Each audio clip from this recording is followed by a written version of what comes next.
우리 회원사 기업들 이제 소개하는데요. 이 전화번호 밑에 자막으로 나가죠. 관심 있는 분들 요 전화해서 한번 알아보시기 바랍니다. 회원 기업들 중에서 제가 엄선해서 추천해 드리는 거니까요. 아주 믿을 만한 제품들입니다. 네, 여러분 안녕하십니까? 선거 전략의 달인, 우리나라 최고 고수입니다. 이영작 박사님 모셨습니다. 어서 오십시오. 총선이 이제 뭐 짝깍짝깍 시계가 뭐지 정치권도 바쁘게 돌아가고 있습니다. 네. 예. 정치권이 더 빨리 느끼는 것 같아요. 뭐 자기네들 당면한 거니까 우리는 좀 답답하지만요. 뭐 지금 혁신위가 거의 마무리 수준으로 들어가는 것 같아요. 자천타천으로 밀려나는 것 같습니다. 당초의 일정보다도 좀 앞당겨서 나갈 것 같습니다. 이영환 위원장님. 내가 이제 지금 사실 이 국민의힘과 윤석열 정부를 괴롭히는 거는 인요한이 아니고 이준석이에요. 이준석이죠. 네, 이준석이가 지금 굉장히 괴롭히고 있거든요. 그래서 일단 이준석 하면 생각나게 하는 사람이 있어요. 누굽니까? 유승민입니까? 누구예요? 이준석 하면 유승민이 이 박사도 얼른 생각이 안 나는 모양이네. 누구예요? 삼국지 읽어봤어요? 네, 읽어봤죠. 삼국지에서 총나라 장군 네. 위연. 위연이 생각나. 위연은 재주가 굉장히 뛰어난 사람이에요. 용맹하고 정말 장군으로서 훌륭한 장군이에요. 근데 그 사람은 사람이 좋지 않아서 주변 사람들과 항상 관계가 나쁘고 그리고 제갈량이 반골의 상이 있다고 그랬어요. 그래서 이 사람은 반역을 도모할 것이다. 제갈량이 그렇게 내다봤대요. 뭐 소설이긴 하지만. 그래서 그렇죠. 초기에는 인물이 없었기 때문에 유비가 그 위원을 기용했어요. 근데 결국 제갈량이 세상 떠나고 나서 반란을 시도하잖아요. 이게 그러니까 이 재주가 뛰어나고 정말 용맹하고 그런 사람이지만 반골이 있는 사람이다. 그래서 이 사람은 위험하고 이 사람은 종래에는 꼭 반역을 할 것이다. 그런데 제가 이준석이 정말 재주가 뛰어나잖아요. 재주가 뛰어나고 말재주가 뛰어나고 정말 머리 좋아요. 제갈량이 근데 보면은 이준석이 보고 저 사람 반골 아니야? 그럴 수도 있을 것 같아요. 그런가 하면 이준석과 같이 있던 사람들은 모두 등을 돌렸어요. 보면은 박근혜 대통령이 이준석을 발탁했잖아요. 그렇지만 이준석이 탄핵에 앞장섰죠. 그렇죠. 네. 그 다음에 안철수와도 그 뭐 불구 대천지 원수죠. 지금 서로 이게 뭐 더 나빠질 수가 없어요. 그리고 지난 대선 중에 목리 부리고 뭐 껄핏한. 아니 그 전에 손학규 대표도 쫓아낼 때 이준석이가 악랄하게 해서 그 노 정치인을 아주 악랄하게 쫓아냈습니다. 그랬죠. 그다음에 윤석열 대선을 정말 위기에 빠뜨린 것도 그렇죠. 그다음에 2020년 총선에 앞서서 이준석 등이 이제 바른미래당과 합당해서 황교안이 미래통합당을 만들었잖아요. 이렇게 황교안이 사실 이준석을 발탁을 한 셈이란 말이에요. 근데 최근에 와서 황교안이 뭐라 그러면 이준석과 유승민을 향해서 분란의 씨앗, 암덩어리 이렇게 부르면서 그 사람 내보내야 된다. 그러면서 황교안 전 대표는 이준석과 통합을 천추의 한이다. 이렇게까지 얘기를 했다가 언론에 나와 있더라고요. 그러니까 이걸 보면서 이런 거를 보면서 이거 꼭 위헌이 같네라는 생각이 얼른 든 거예요. 이준석 씨는 또 굉장히 기분 나쁘겠죠. 나는 그냥 얼른 생각이 나서 얘기한 거예요. 근데 며칠 전에 보니까 하태경이 이준석을 품자 이런 얘기를 했잖아요. 같은 부류니까요. 그래서 근데 이건 내가 볼 때는 국민의힘의 시각은 황교안의 시각과 같지 않을까. 그래서 내가 이준석을 품는 거는 시한폭탄을 품는 것 같아요. 언제 어디로 튈지 모르는, 영어로 보면 루즈 캐논이라고 그러죠. 옛날에 돛담배 그 대포를 걸었는데 이게 풀렸어요. 그 폭풍이 지금 막 돌아다닐 거 아니에요. 그걸 루즈 캐논이라고 그러거든요. 그러면서 뭐 별의별 짓 다 해요. 그래서 나는 지금 국민의힘이 네. 이준석을 품었다고 그래도 총선 중에 뭐 부산으로 도망가고 여수로 도망가고 총 쏴대고 아이고 끔찍합니다. 아유. 그거 않는다는 보장이 어디 있어요? 그렇죠. 아무리 약속해도 소용없어요. 그래서 뭐 또 인여원 교수한테 영어로 말하고 뭐라고 또 영어로 미스터 린턴. 네.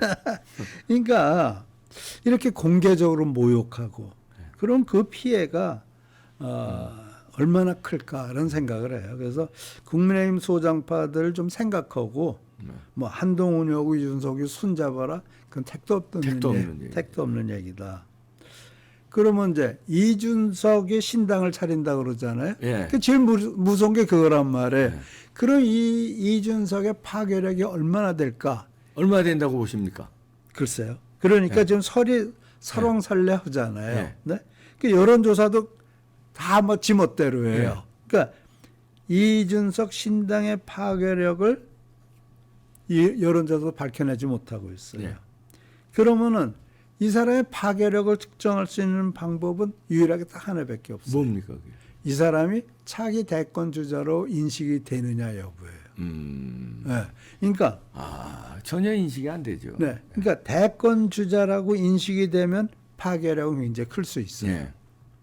그러니까 이준석이 근데 다행히도 이준석이 대통령감으로 유권자들이 보는 것 같지는 않아요. 않죠. 네. 이게 보면은 이제 몇 가지 사례를 들어서 볼게요. 2016년에 국민의당 안철수 국민의당이 성공했잖아요. 예. 50석을 얻었단 말이에요. 예. 그 당시에 이 서울에서 분위기 뭔가 하면은 지역구는 그 당시에 새누리당, 예. 비례대표는 국민의당 하자. 막 예. 사람들이 그랬어요. 그래서 서울에서 국민의당이 많이 됐고 호남에서 많이 됐어요. 그러니까 그 이유는 안철수가 유력한 차기 대권 후보였어요. 주자였기 때문에. 예. 그러고요. 근데 그 당시에 이 사실 새누리당에는 이렇게 내세울 만한 후보가 없었어요. 네. 그리고 92년도에 정주영의 통일국민당이 돌풍 일으켰잖아요. 예. 그때도 이 사람이 대권 주자였죠. 네. 그다음에 96년도에 자민련이 돌풍을 일으켰잖아요.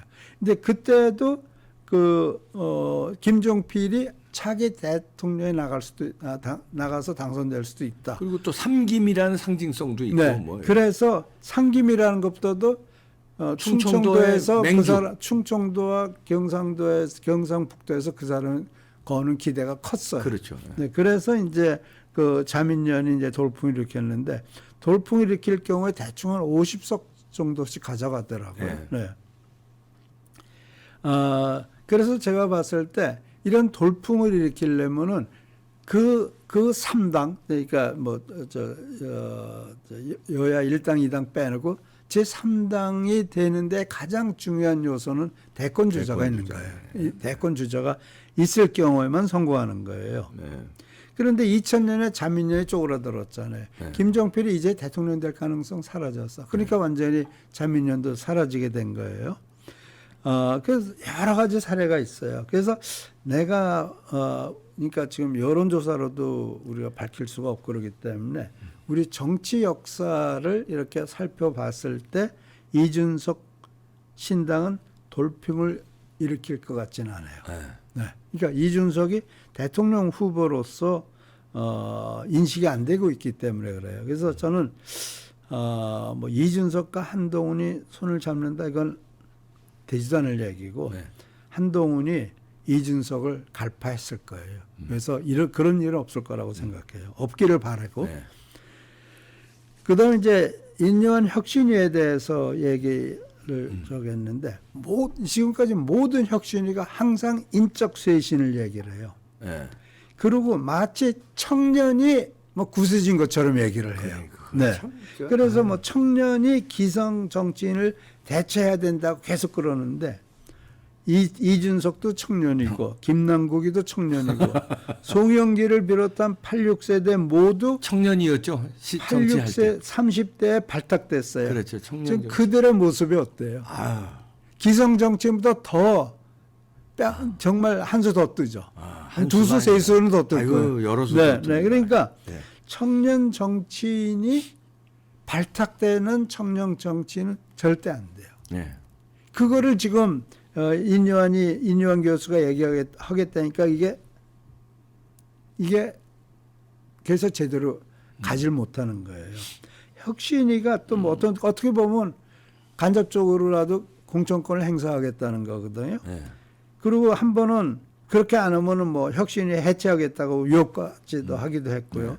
이제 그러다가 보니까 할 일이 없어져 버린 거예요, 이제는. 네. 그래서 이제 뭐 조기 종료한다고 그러잖아요. 네. 근데 저는 인요한 위원장이 맥을 잘못 짚었어요. 우리 맥 짚는다고 그러잖아요. 맥을 잘못 짚었는데 공천개혁 해야 돼요. 그거는 맞아요. 그런데 방법이 틀렸어요. 네.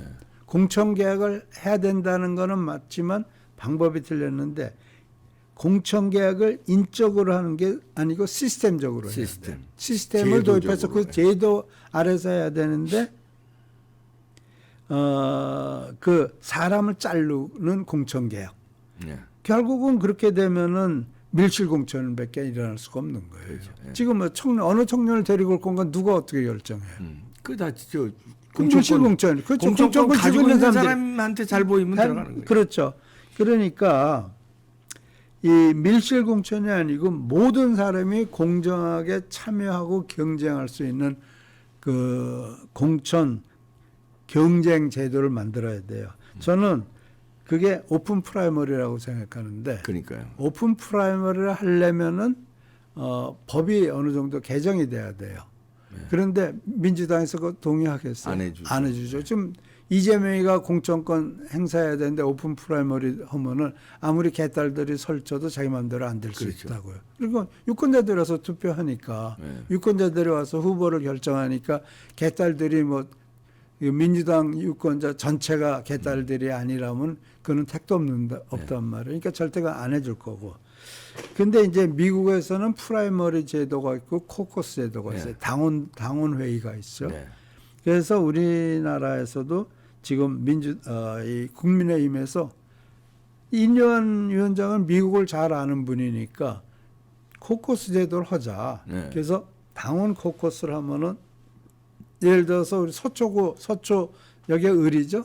서초 을에서 코커스를 한다. 그러면 여기 당원이 뭐 한 국민의힘 당원이 한 4, 5천 명 된다고 그래봐요. 그러면 쪼개가지고 한 대여섯 번에 나눠가지고 동유로 돌아다니면서 서초구에서 나오는 예비 후보들끼리 디베이트를 하는 거예요. 당원들 앞에서. 네. 그럼 그 당원들 앞에서 디베이트하고 유튜브로 방송하고 네. 그러고 나서 어느 날 정해가지고 투표하고. 온라인으로 그 투표하고. 4, 5천 명이 투표하게 해서 후보를 결정하면은 후보들이 이 유권자들한테 노출될 기회를 만들어 주는 거 아니에요. 네. 그런 일종의 좀 미국식을 조금 이렇게 바꾼 그런 오픈 코커스 제도를 도입을 하면은 그러면은 이게 시스템을 만들어 준 거고 거기서 젊은 사람이 정말 좋아 보이면 그 사람이 후보가 되는 거고 누구한테 이렇게 찍혀서 내려온 게 아니잖아요. 그래서 그런 그 당원들의 투표에 의한 당원들에 의한 근데 그 공천권. 당원들 공천권을 당원들한테 준다는 그렇죠. 거죠. 하루에 하는 게 아니고 네. 여러 날에 걸쳐서 네. 여러 날에 미국식으로. 예. 미국식으로 여러 뭐 일주일 동안 당원 코커스를 갖는 거예요. 네. 코커스하고 미국은 그 자리에서 투표하는데 그게 아니고 요새는 이제 우리가 온라인으로 투표할 수 있으니까 그 당원들한테 투표하라고 그래서 뭐 투표할 수 있잖아요. 그 요새 보니까 뭐 카톡에도 투표하는 게 있더라고요. 네. 근데 그런 식으로 해가지고 당원들한테 보내서 당원들이 투표하게 해서 후보를 결정하게 하는 그런 당원 코커스 제도를 채택을 한다면은 이 지금 당의 시끄러운 문제가 다 사라질 거고 그러면은 인요한 위원장이 이걸 더 완벽하게 만들기 위해서 시간이 더 걸릴 수도 있죠. 그래서 다 제도 만들어 놓고 그리고 그리고 I'm done. 내가 할 일 했어. 그러면 되는데 이게 맥을 잘못 잡았으니까 우왕좌왕하잖아요. 예. 그 왜 영입하러 다녀요? 영입하러 다닐 필요 없어요. 그리고 코커스가 돼 있으면 자기들 오고 싶은 사람들 오는 거예요. 그럼요. 그리고 네. 당원들이 선택하는 건데. 네, 당원들이 선택하는데 누구 와라 그 사람 오라 그러면 그 사람 공천 줘야 될 거 아니에요. 그럼 인요한 위원장이 공천권을 행사하는 게 요즘에요. 네. 박사님 그 임영웅 신드롬 아십니까? 잘 실감이 안 되시죠? 임영웅. 네, 알아요. 트로트 가수인데. 네. 보통 신드롬이 아닙니다. 그런데 나훈아는 저리 가라고요. 네. 최고의 가수인데 네. 그 이제 말하자면 그런 식으로 된 사람이에요. 네. 미스터 트롯 그 경선 대회죠. 네. 네. 그거에서 투표에 의해서 관객들 그다음에 온라인으로 투표 이걸 다 집계해서 뭐 준결승 가고 네. 결승 가서 1등 된 사람이에요. 네. 완전히 우리나라 전 가수 중에 지금 탑이 됐어요. 네. 그런 식으로 네. 이 투표가 온라인 투표가 가능하거든요. 네. 네. 지금 우리나라 지금 사전 투표기 이 부정하고 다릅니다. 온라인은 잘 관리하면요. 저 TV 조선에서 했던 그런 시스템이 가능합니다. 네. 그런 식으로 해서 당원들에 의한 네. 뽑으면 축제 분위기가 일단 일고요. 그렇죠. 네. 모여서들 당원들이 모여서 누가 잘하나 한번 들어보고 뭐 4, 5천 명씩 그러니까요. 그러니까 뭐 예를 들어서 서초을은 한 대여섯 군데로 아니, 문화센터 나눠가지고 같은 데나 네. 여기 체육관 같은 데서 그한 대여섯 군데 돌아다니면서 그래요. 네. 축제죠, 축제. 네. 미국은 거기- 축제지 않습니까? 그래서 한 후보들 쭉 앞에 서서 각자 질문 받고 TV 네. 토론하고 TV 토론이죠. 그럼 디베이트하고 디베이트하고. 유튜브로 방송하고 네. 참석 못한 사람 유튜브로 보고 그래서 보면은 그 임영웅이 될 때도 보면 관객이 그 뭐 5, 600명이 그 현장에 있습니다. 네. 현장 투표가 있고요. 네. 그다음에 이제 온라인 텔레비를 보는 사람이 온라인으로 네. 이제 네. 휴대폰으로 온라인을 합니다. 그걸 집계를 다 해요. 그래서 이제 등수를 매기는데 우리도 충분히 그런 아니 방송국에서 이제 트로트 가수 뽑는데도 그렇게 하는데 네. 아니 국회에 저 우리나라 대의민주주의에 우리 대표를 뽑는 거 그걸 왜 못하냐 이거야. 그렇죠. 네. 네. 그러고요. 네. 그 지금 뭐 민주당 난리 났죠. 노인, 뭐 젊은이, 여성, 비하 이게 습관이 된 것 같아요. 얘들 습관이에요. 네, 그러고 근데 이제 당은 그 이재명 방탄에 모든 힘을 쏟고 있고. 예. 그래서 이제 비명계가 지금 이제 나가겠다 뭐로 그러고 있잖아요. 근데 비명계가 성공하려면은 아까도 얘기했지만 유력한 대권 주자가 있어야 돼요. 비명계를 끌고 나가. 비명계가 성공하려면 네. 지금 이제 국힘당 얘기가 네, 아닙니다. 이거 이제 민주당의 민주당 얘기로 네. 돌아가서